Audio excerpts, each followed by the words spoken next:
کوئی جزیرہ تھا، وہاں کا سیاسی نظم یہ تھا کہ سال کی آخری تاریخ کو جو ان کا موجودہ بادشاہ ہوتا اس کو جنگل میں چھوڑتے اور نیا بادشاہ لینے کے لیے وہ ساحل پہ آ جاتے۔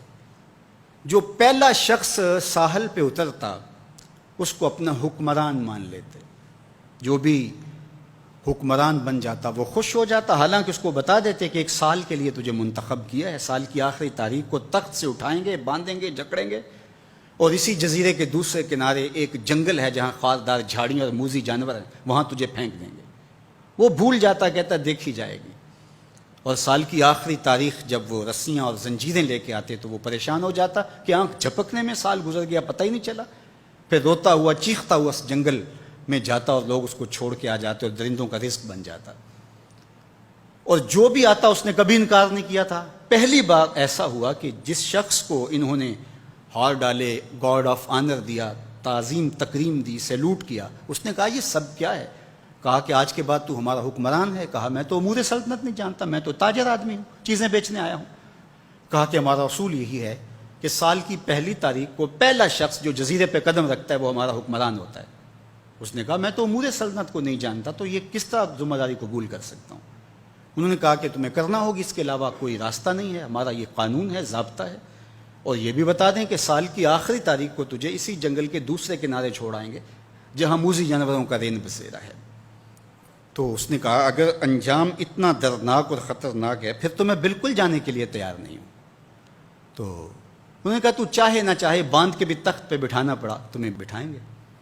اس نے کہا اچھا مجھے یہ بتاؤ کہ سال بعد میری بات مانو گے یا نہیں؟ انہوں نے کہا کہ ہاں، قانون میں تو ترمیم نہیں کر پائے گا، لیکن یہ ہوگا کہ تیرے انتظامی حکم ہم ماننے پہ مجبور ہوں گے۔ اس نے کہا ٹھیک ہے، میں تمہارا حکمران بننے کے لیے تیار ہوں۔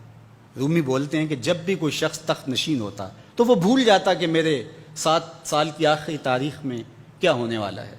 وہ عیش و عشرت کرتا اور یوں وقت گزارتا، سال کی آخری تاریخ آنکھ جھپکنے میں آ جاتی۔ لیکن یہ پہلا شخص تھا، تخت نشین ہوتے اس نے پہلا حکم نامہ جاری یہ کیا کہ کمانڈوز بلائے جائیں۔ بلائے گئے، کہا اس جنگل میں چلے جاؤ جہاں تم بادشاہوں کو پھینک کے آتے ہو اور وہاں کے موذی جانور کاٹ ڈالو۔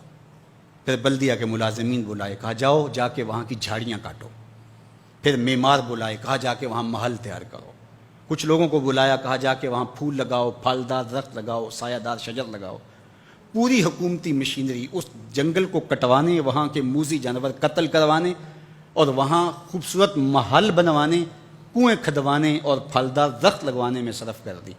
اب سال کی آخری تاریخ کو جب وہ زنجیریں لے کر آئے تو اس نے کہا کہ مجھے کیوں جکڑتے ہو، میں خود جانے کے لیے تیار ہوں، اس لیے کہ یہ اس تخت پہ آرام سے نہ بیٹھا، یہاں بیٹھ کے تیاری وہاں کی کرتا رہا جہاں اس نے جانا تھا۔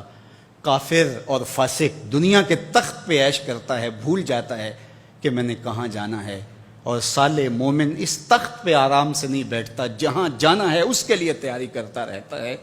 اور جب جنازہ اٹھتا ہے تو وہ کہتا ہے اجلوا بی ولا تؤخروا بی، دیر نہ کرو، مجھے جلدی لے جاؤ، میرا تو وہاں انتظار ہو رہا ہے۔ اور پھر جب وہ وہاں پہنچتا ہے تو القبر روضۃ من ریاض الجنہ، وہ جنت کے باغوں میں سے باغ بن چکی ہوتی ہے۔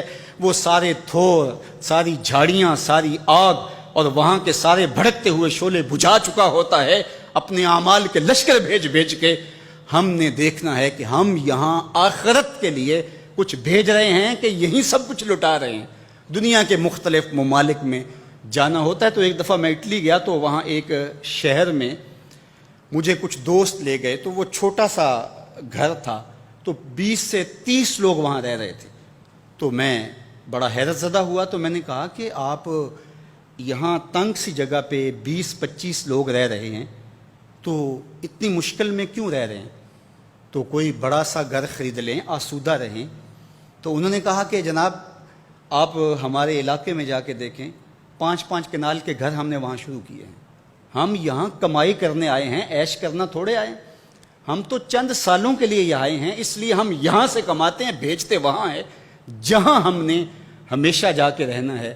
میں نے کہا یہی تو میں سمجھانے آیا ہوں، جہاں جتنا رہنا ہے وہاں کا انتظام بھی اس حساب سے کرو۔ حضور نے فرمایا کن فی الدنیا کانک غریب او عابر السبیل، دنیا میں ایسے رہو جس طرح مسافر اجنبی رہتا ہے۔ دنیا پر جینا لگا کے بیٹھ جاؤ، چند دن کے لیے آئے ہو، یہ آخرت کی کھیتی ہے، دارالعمل ہے، وہ آخر دارالجزا ہے، تو قبل اس سے کہ وہ وقت آئے ہاتھ ملتے رہ جائیں، توبہ کا در کھلا ہے، سورج ابھی مغرب سے طلوع نہیں ہوا، اللہ کی رحمتیں برس رہی ہیں، اٹھے ہوئے ہاتھ وہ موڑتا نہیں، خالی نہیں پھیرتا، تو اس کی دہلیز، اس کا در، اس کی چوکھٹ نہ چھوڑنا، اور آج غور کرنا کہ ہم کھڑے کہاں ہیں۔